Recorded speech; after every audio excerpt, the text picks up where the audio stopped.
Jadi kalau misalkan kita mendaki gunung itu memang kita dilarang buat berhenti, apalagi posisi hujan. Jadi posisi hujan itu kita harus banyak gerak terus karena supaya apa? Menghindari dingin ataupun hipotermia. Semuanya pada istirahat. Nah di situ tuh saya nggak bisa tidur, jujur ya, saya nggak bisa tidur. Perasaan tuh setiap saya merem nih, semuanya udah nyenyak nih tidur nih. Itu tuh saya ngerasa kayak ngebayangin jatuh ke jurang, terjun gitu. Iya, gitu ya? Terpleset, terperosok, sama mau lompat itu. Tapi bukan suges kan? Bukan. Berarti kalau di belakang saya nggak ada si Ujang, saya sendirian nih di pojok nih Ki. Iya kan? Gitu. Harusnya sendirian. Saya ngelirik. Kok kayak ada orang nemenin dalam hati saya kan? Pertama saya cuekin, pas kedua saya lihat itu kayak ada orang Ki. Ya, saya juga nggak tahu. Lagi duduk, cuman kayak ngerenung gitu Ki, begini Ki. Mungkin yang lagi viral itu bisa yang jadi Kawah Ratu, bisa juga si Agung. Aki pernah bilang, pas kita lagi menjamin mata selawatan, Aki ngomong, coba lihat ke tengah makam. Iya. Ya, ke tengah makam, di situ ada sinar warna emas, dan itu sumpah saya ngelihat teman-teman.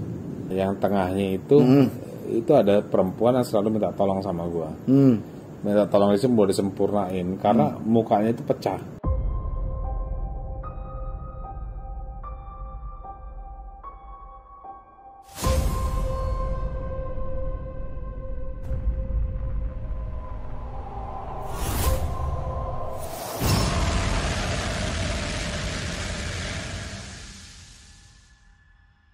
Assalamualaikum warahmatullahi wabarakatuh. Salam rahayu buat sahabat Jejak Gentala. Jadi ini kita mau sharing-sharing tentang perjalanan kemarin nih Pak nih di Gunung Salak nih. Jadi di Gunung Salak itu banyak banget interaksi ya, selain dia medannya terjal ekstrem juga. Tapi ada beberapa perjalanan yang memang nggak kita shoot ataupun kita rekam di saat ada di Tugu nih. Di Tugu itu mengalami interaksi itu macam-macam, beda-beda. Jadi gue mau tanya sama Eva nih, waktu lu tuh di Tugu itu apa yang lo rasain Pak? Yang saya rasain tuh pokoknya ini kan perjalanan pertama saya untuk naik gunung itu. Udah gitu bener-bener mendadak banget. Kisano bilang berangkat itu yang namanya saya tuh nggak punya sepatu ceritanya. Jadi saya punya cuma sepatu cat. Ya udah jalan pakai sepatu cat. Apa adanya ya? Apa adanya ke Gunung Salak dan pertama kali. Wah saya kalau nggak Kiseno yang ngajak saya nggak bakalan jalan itu kayak beneran. Itu. Jadi selama perjalanan itu sih saya ngerasa apa yang udah saya lewatin itu kayaknya di belakang tuh ada apa tuh lupa gitu. Sampai akhirnya kita kehujanan ya di shelter 2 itu saya ngerasa udah capek banget kayaknya. Oh saya udah nggak kuat nih, kayak nyerah nih. Nah itu tour guide-nya ngasih saya gula merah tuh. Wah itu manfaat banget ya gula merah. Saya cemilin tuh gula merah tuh. Alhamdulillah ada semangat lagi jadinya. Naik kan ke atas shelter 2, ke atas tuh alhamdulillah bisa. Terus kita kehujanan. Wah itu kehujanan. Kehujanan itu nggak usah di shelter 4 ya? Iya. Mulai kehujanan di shelter 4 sampai shelter 7 masih hujan aja kan? Iya. Mulai pakai jas hujan ya yang dari plastik itu. Ternyata itu bikin engap ya. Karena kalau misalkan posisi kita mendaki gunung itu, jadi kalau misalkan kita mendaki gunung itu memang kita dilarang buat berhenti, apalagi posisi hujan. Jadi posisi hujan itu kita harus banyak gerak terus karena supaya apa? Menghindari dingin ataupun hipotermia. Kalau misalkan posisi kita naik terus pakai jas hujan ya pengap, pasti panas lah. Iya, dan itu saya ngerasa jadi cepet capek gitu karena engap gitu kan. Tapi alhamdulillahnya kita sampai shelter 7 ya waktu itu. Nah pas udah sampai sana tuh malah langsung berhenti ya hujan berhenti sebentar kan gitu.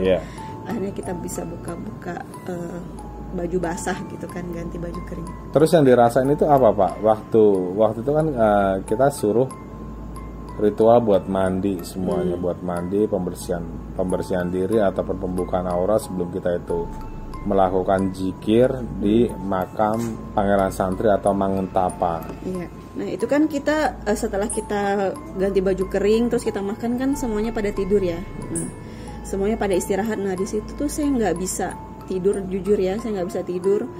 Perasaan tuh setiap saya merem nih, semuanya udah nyenyak nih tidur nih. Itu tuh saya ngerasa kayak ngebayangin jatuh ke jurang, terjun gitu. Perasaan itu jatuh ke jurang, ada yang mengajak apa hanya pemikiran diri sendiri? Itu setiap saya merem tuh kebayang itu gitu. Wah ini kata saya. Terus saya coba buat ngebayangin yang lain, ngebayangin anak-anak di rumah, ngebayangin yang lain supaya bisa tidur. Tapi ternyata saya tetap aja nggak bisa tidur gitu. Jadi gitu guys. Jadi artinya kita tuh ada di shelter ataupun base camp. Jadi base camp ini udah ada bangunan ya, udah ada shelter lah. Shelternya ini udah ada bangunan. Tapi di depan bangunan kita itu jurang. Dan jurang itu kalau misalkan dilihat sekitar ada 100 meter sampai 150 meter. Jadi antara base camp ke tempat kita tidur itu depannya itu udah langsung jurang. Mungkin yang dimaksud Mbak Eva ini di setiap kali menjamin mata ada yang ngerasa ataupun mengajak dia buat loncat ke jurang gitu ya. Terpleset, terperosok sama mau lompat itu. Tapi bukan suges kan? Bukan. Iya, jadi saya kayak gitu yang saya lihat kan. Jadi pengalaman mistis ini yang dialamin apa aja? Kayaknya Bang Depri lebih ini deh daripada pengalaman saya gitu. Oke. Ya udah kalau gitu kita coba panggil Depri ya. Iya. Assalamualaikum, Aki. Iya. Aduh. Gimana nih, Ki? Jadi kita lanjut tadi dari perjalanan si Eva. Eva itu kan di saat kita itu ada di tubuh ataupun di shelter, dia ngalamin bahwa diri dia itu sempat mau diajak loncat ke jurang. Terus kalau yang mistis ini kan gue lihat tuh lebih banyak mengalami gitu. Sebenarnya di sini ada dua, dia sama si Ujang Porter ya. Iya benar. Jadi Porter itu sempat dia itu izin pamit saya ketidur, di saat udah tidur dia sempat ngalamin erap-erapan ataupun dia diinjak gitu. Jadi yang lo alamin apa deh waktu di shelter kemarin ya? Waktu di Tugu. Jadi gini sih kalau buat dari awalnya ya, memang saya pernah ngomong sama Aki juga waktu walaupun nggak di on cam ya, saya pernah ngomong sama Aki. Saya dulunya suka main gunung, Ki. Saya suka naik gunung. Tapi pada saat saya naik gunung dulu, itu saya cuma have fun. Beda rasanya dan itu beda capeknya ketika kita memang tujuan kita untuk spiritual. Saya 2 kali ke Gunung Salak sama Aki juga teman-teman ya. 2 kali. Itu memang saya pernah ngomong sama Aki, Ki, kalau naik tujuannya spiritual kok beda rasanya ya. Gitu ya kan. Aki bilang, ya inilah godaan kita kan gitu Ki ya. Nah kemarin kita sempat jalan sana juga. Jujur awal dari pendakian awal kita naruh mobil di Cidahu itu ya teman-teman ya, Cidahu sampai di makam siapa namanya Ki? Pondok Gusti ya, Pondok Gusti. Nah itu Pondok Gusti. Panggilan Santri itu kita masih aman lah teman-teman ya, masih aman, perjalanan masih aman, masih enak. Ketika udah di shelter 2 kesana, apalagi pas kita Kojan itu bukan shelter 4 tapi shelter 5 kita Ki. Shelter 5 ya? Nah, Aki tuh udah sempat ngomong sama saya, jujur teman-teman, saya ini orangnya memang suka bercanda, ya kan? Jadi saya orangnya selengean lah ya, selengean. Aki udah mesen banget di situ shelter 5 sampai 7 jangan ada yang bercanda karena di situ auranya benar-benar udah kuat. Aki pernah ngomong gitu sama saya, ya kan? Oke di situ shelter 5 kita kehujanan, makanya Aki sempat on cam lagi. Itu pas di shelter 7 udah mau sampai teman-teman. Dan sepanjang perjalanan itu saya sempat mau kehilangan Aki. Jujur aja. Gimana? Karena posisinya waktu itu kan paling belakang Ki. Iya kan, selalu paling belakang saya pada saat itu. Hujan, kabut itu radius 20 meter tuh Aki udah nggak kelihatan sama saya Ki. Karena kabut ya? Karena kabut, dan yang kedua lagi pada saat itu kan posisi Aki kan tasnya gelap nih, ya kan, nggak kelihatan. Saya cuma salawatan aja dalam hati saya. Di sini Salak ini bukan gunung yang sembarangan Ki ya. Ya kan ini gunung, bisa dibilang gunung-gunung yang memang aura mistisnya itu kuat teman-teman ya kan. Saya cuma salawatan. Saya takut kalau misalnya di depan saya ini jelmaan setan atau apa yang menyerupai Kiseno. Itu doang yang saya takutin itu. Dan dia ngajak ke tempat yang lain karena banyak juga pengalaman waktu di video set sebelumnya. Saya cerita waktu ke Gunung Salak itu, saya sempat ngeliat ada orang lari lari ke saya, tapi pas sampai jurang tuh hilang. Makanya yang saya takutin di situ tuh. Saya waktu itu nggak pernah jauh dari Aki gitu loh. Spiritual saya di situ perjalanan saya pas ke 7-nya ya. Di 7 sebelum Aki ini kita menjalankan spiritual ya. Saya kan awal mandi ini pertama nih. Itu emang dinginnya parah. Nggak kuat saya Ki dingin, demi Allah saya nggak kuat dingin waktu itu. Cuman pas Aki ketika ngomong, jangan minta di makam. Kalau minta sesuatu kita minta di sini. Aki pernah ngomong gitu kan ya? Ya kan, kita di pemandian itu Ki, Aki bilang paku satu gayung itu wallahi Ki nggak kerasa dingin sama sekali Ki. Yang saya rasain hangat ya. Hangat, ya kan? Yang makanya saya biasa aja gitu. Padahal pada saat itu ketika mandi yang keduanya itu yang ritualnya disuruh Aki itu kita bukan pagi atau sore, bukan, tapi malam, ya kan? Nah di situ. Terus yang kedua masalah mistisnya itu. Jadi pada saat itu kan Aki nyuruh kita pada tidur nih sebelum jam 12, ya kan? Saya ingat posisi tidur kita nih teman-teman, Aki, Eva, Hendar, Eva karena suami istri, terus saya agak dikit jarak jauh nih sama Eva. Di belakang saya itu si Ujang, dia itu tour guide-nya kita, anak Gunung Salak. Pas mau jam 12, saya cuma dengar ngomong ini doang, Pak saya izin ya, si Ujang ini ngomong sama Aki, Pak saya izin saya tidur di dalam. Katanya gitu, karena dia kedinginan katanya Ki, ya kan, kedinginan. Saya sadar, berarti kalau di belakang saya nggak ada si Ujang, saya sendirian nih di pojok nih Ki, ya kan, harusnya sendirian. Saya ngelirik, kok kayak ada orang nemenin dalam hati saya kan. Pertama saya cuekin, pas kedua saya lihat itu kayak ada orang Ki, ya, saya juga nggak tahu, lagi duduk, cuman kayak ngerenung gitu Ki, begini Ki nih.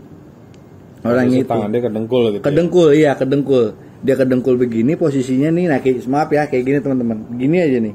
Dia pakai topi, bajunya sih kurang jelas ya karena posisinya lampu waktu itu kan nggak menghadap ke orang itu ya. Dia pakai topi sama pakai ransel, tas keril yang tinggi. Nah pas kedua itu saya nggak berani ngeliat, saya langsung tutupin muka saya pakai sleeping bag, ya kan, saya tutupin aja udah. Itu saya ngeliatin jam aja, jam 12 kapan bangunnya nih, jam berapa kapan bangunnya nih, saya bilang gitu kan. Ternyata Aki ngebangunin. Nah, Aki ngebangunin, si Ujang ternyata di dalam ruangan itu dia di rep-rep yang tadi Aki bilang tadi. Di rep-rep, diinjak. Malam ini banyak interaksi nih. Tadi dia guide-nya nih digangguin makhluk astral. Tadi kenapa Jang? Ketindihan Pak. Ketindihan. Kena rep-rep. Tapi perasaan ada yang megangin gitu. Nah itu ada yang nindih juga. Ke kamera ngomongnya. Cuman gimana ya? Bisa ngomong. Ngomong nggak bisa. Nah Aki kan sempat ngomong juga mas saya, Ujang juga pas kita lagi tidur, Aki nggak tidur, dia kayak ngeliatin, kayak kaget ngeliat ke arah saya tidur. Nah itu sebenarnya siapa tuh Ki? Yang nemenin saya di belakang situ Ki? Ya, jadi waktu terakhir itu kita jam 11:30 ya, jam 11:30 itu sempet ini tour guide kita ini si Ujang ya panggilannya si Ujang, dia tengok kanan, kiri, terus lagi nengok ke bagian lu tuh ya ke kanan gitu ngeliatin dia. Terus dia nggak lama dia ngeliat ke kanan, dia langsung ambil matras sama sleeping bag. Terus dia bilang kemana Jang? Gue bilang tanya kayak gitu kan. Kemana Jang? Pak saya boleh tidur dalam? Ya udah nggak apa-apa tidur dalam. Jadi kalau misalkan di situ gue nggak ngerti terus satu pendaki yang memang di situ itu penasaran, ruhnya masih penasaran. Mungkin yang lagi viral itu bisa yang jadi Kawah Ratu, bisa juga si Agung. Jadi artinya dia di setiap kali ada pendaki ke Gunung Salak yang memang dia mendaki di atas itu dia pasti nemenin deh. Berarti bisa dibilang yang Indonesia ini antara si yang di Kawah Ratu kalau nggak yang Agung ini. Si Agung itu. Aduh. Karena posisi yang gue lihat itu dia pakai topi ya, topinya itu kayak agak coklat. Iya. Terus kayak pakai baju panel kotak-kotak. Terus dia pakai ransel, iya pakai sepatu. Ya dia cuma duduk aja, diem aja, dia nggak pernah kita ajak ngomong secara mata batin pun dia nggak pernah bicara, enggak. Merinding teman-teman sumpah. Jadi posisi di situ antara puncak Salak 1 sampai ke Batu Ajan itu. Dan kita itu kan ada di Tugu itu kan. Kita nginepnya itu waktu itu nge-campnya itu kita istirahatnya di Tugu itu dan dia ada di situ. Batu Ajan itu kan sama yang Puncak Manik ya? Ya sebelum Puncak Manik ada Batu Ajan. Itu radius sama kita nge-camp berarti kan nggak jauh ya? Nggak jauh, paling sekitar 200 meteran buat naik ke atas. Dan waktu itu yang memang di situ yang diinteraksi si Eva itu ya kalau misalkan orang naik Gunung Salak gitu, buat teman-teman yang mau naik Gunung Salak. Artinya kita nggak boleh sompral, nggak boleh takabur, terus ngomong yang jangan yang artinya sedikit menantang. Gitu. Itu bahaya banget. Kalau Tasya juga gini Ki, mitos kalau entah bener mitos atau enggak ya. Kan sempat juga waktu itu kan Eva sempat mau rencana bawa cumi nih, tapi kan nggak jadi nih Ki. Ya kan, saya pernah nanya sama Ujang, jangan kalau bisa bawa cumi mah, atau enggak bawa ikan asin itu jangan, kata dia. Kalau cumi atau ayam yang masih mentah itu katakan ngundang hewan yang kayak harimau yang masih ini. Nah kalau ikan asin itu katanya ngundang makhluk astral yang di situ, Ki. Itu benar gak, Ki? Benar. Jadi kalau yang asin-asin kayak ikan asin, cumi ataupun terasi itu ngundang. Cuman gue pernah ngalamin dulu kejadian itu di Pondok Gusti, waktu itu kebakar ayam. Dan itu yang datang ya memang binatang buas, macan. Dan itu memang kita rasain, dan itu waktu itu posisi masih jam 1 jam 2 malam karena kita bakar ayam kan. Kita tadinya dibilang sama juru kunci jangan bakar-bakar hal-hal yang amis kayak gitu. Gue nggak percaya tadinya, itu gue bakar ayam dan itu memang ada macan di situ. Tapi kalau untuk hal-hal yang tadi kayak ikan asin, terus terasi, kita nggak boleh di situ bakar, itu memang ngundang makhluk yang gaib. Yang mana sih real nyata yang gue lihat itu banyak banget interaksi. Jadi kita itu kemarin tujuannya nggak untuk submit ke Puncak Salak 1 ya, nggak untuk submit ke Puncak Salak 1, tapi kita lebih ziarah. Dan waktu lu ziarah ke makam tubuh Manguntapa itu sama Pangeran Santri, yang lu rasain apa di saat kita zikir? Wah itu parah, Ki, parah. Itu bisa dibilang kalau dibilang gernya ya, ger itu ger banget teman-teman. Karena jujur ketika Aki kita tawasulan di sana ya kan, kita tawasulan. Terus Aki matiin lampu, semua kita gelap, bener gelap. Di situ cuma Aki disuruh salawat ya kayak. Salawat. Nah salawat aja. Itu saya baru 5 kali salawat. Itu nangisnya udah bener-bener kayak apa ya bisa dibilang ya. Sedih banget gitu loh teman-teman. Dan itu kena banget. Dan pada saat kita salawatan ya Ki, tanpa Aki ngebuka mata batin kita, saya pikir saya doang yang denger Ki. Ternyata setelah saya tanya sama tim yang berat kemarin, itu semua denger Ki.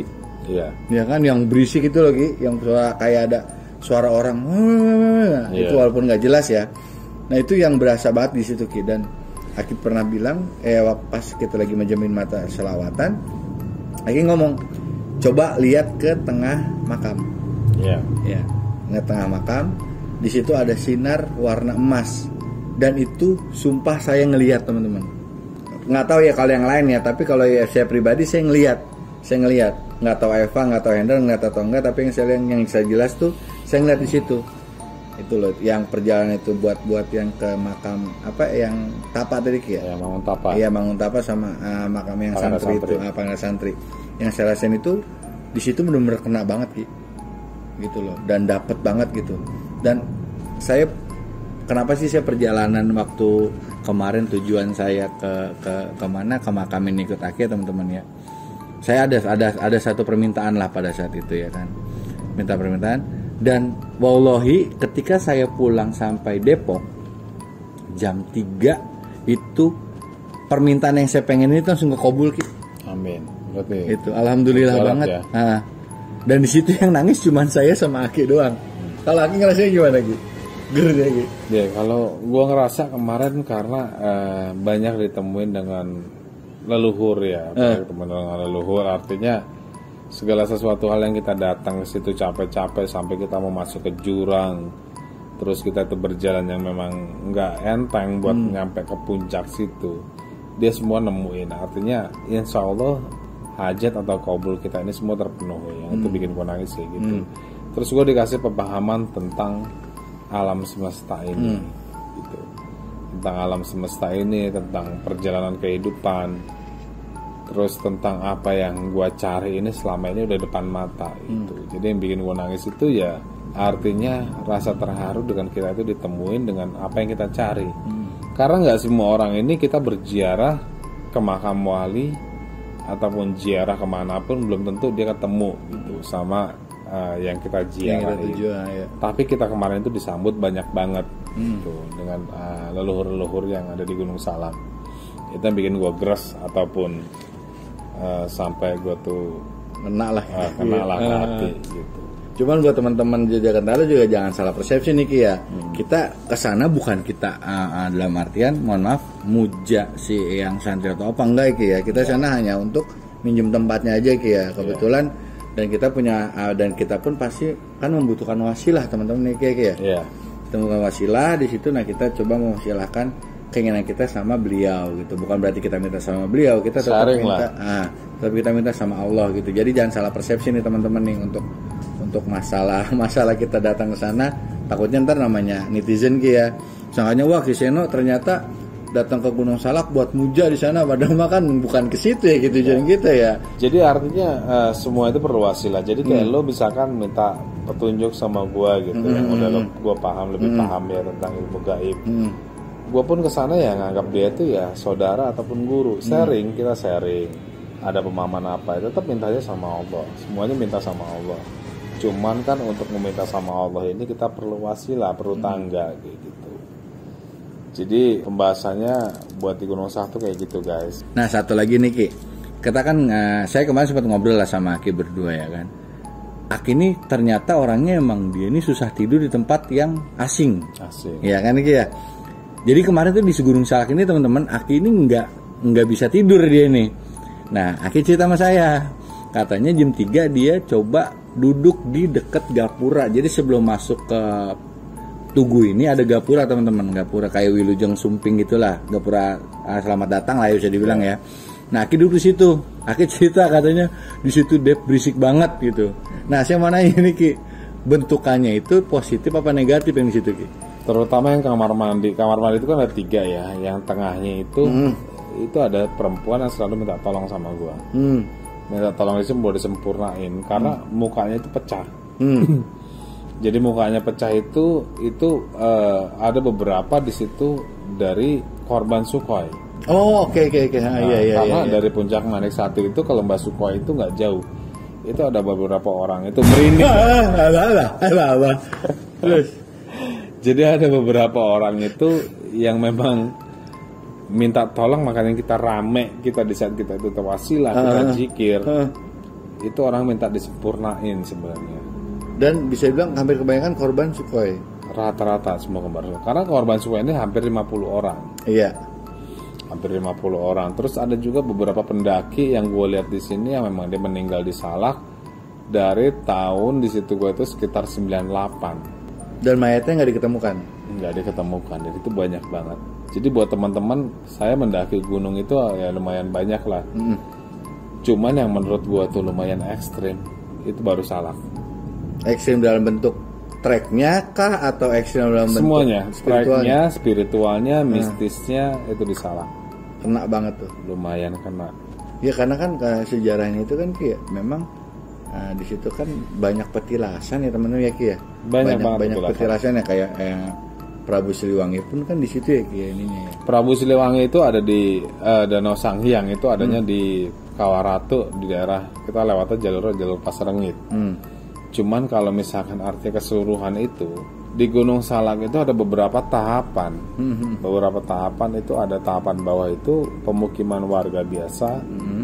Kedua itu orang-orang yang memiliki agama ataupun kayak agama Islam. Alim ulama kali gitu ya. Alim ulama. Yang ketiga itu terah-terah raja. Mau ke puncak itu kita ngelewatin terah-terah raja. Oh berarti kayak ketemu pati atau apa di situnya ya. Jadi ada namanya kalau di Salak itu kalau untuk ilmu ya, ilmu namanya melipat bumi. Di Salak pun ada namanya jalur gaib melipat bumi. Jadi kalau kita udah masuk salah jalan ataupun kita masuk ke area jalur gaib, itu kita udah pasti hilang. Pasti tuh Ki. Pasti hilang. Bisa banyak juga yang kejadian kayak gitu. Ya karena kan kalau yang saya denger ya di Puncak Manik itu kan masih ada bathtubnya si kapal Sukhoi, pesawat Sukhoi ini kan Ki ya. Itu kenapa kok nggak dipindahin sih Ki gitu loh? Bisa memindahin berat-berat angkat kayak gitu, taruh di situ lah. Jadi berat lah, artinya ya udah taruh di situ aja. Buat monumen kali gitu ya? Mungkin kayak buat monumen. Cuma kan bathtub itu kan berat ya, terus mau dibawa juga faedahnya apa? Yang penting kan mayatnya waktu itu. Oh jadi pas Aki lihat ketika Aki duduk di dekat gapura itu, ya itu banyak yang negatifnya mungkin. Banyak negatif yang minta disempurnain. Gitu. Geder nggak Ki? Jujur. Merinding ya. Karena banyak. Merinding ya. Merinding ya. Jadi gue agak ngerasa merinding ya. Jadi gue tuh sempat mau kencing aja waktu itu jam 2:30 agak berasa merinding banget gitu. Tapi dipaksain keluar aja gitu ya. Namanya melihat hal-hal kayak gitu ya udahlah masing-masing aja. Iya, Aki mungkin bisa kayak gitu teman-teman masing-masing. Cuman kalau kayak saya pribadi kan ngeliat, ya itu saya yang bisa saya cuma bisa merasakan ya teman-teman ya, sama ngelihat yang di belakang saya itu doang. Apalagi modern. Aki yang bisa dibilang ngelihat secara bentuk fisiknya itu ya kan. Itu dia teman-teman. Terus apalagi ya, kita tuh sebenarnya kemarin tuh kalau dibilang kekobul, alhamdulillah sih kekobul semuanya. Kita nggak sia-sia lagi ya datang ke sana ya. Itu mungkin bisa dibilang kalau buat kangen juga sih pengen ke sana lagi. Kalau pengen teman-teman, cuma satu pesan kita tadi ya Ki ya. Ketika kita ke gunung yang memang kita baru rambah atau baru kita nanjak, kalau bisa jangan so-soan sendiri jangan ya. Sesumbar. Jangan sombong, jangan sompral. Artinya kita itu datang ke suatu tempat yang memang kita tuh bertamu. Secara lahiriah memang nggak ada manusia, tapi di situ banyak gaib. Jadi artinya kita janganlah sombong ataupun kita sompral, ngomong sembarangan, jangan.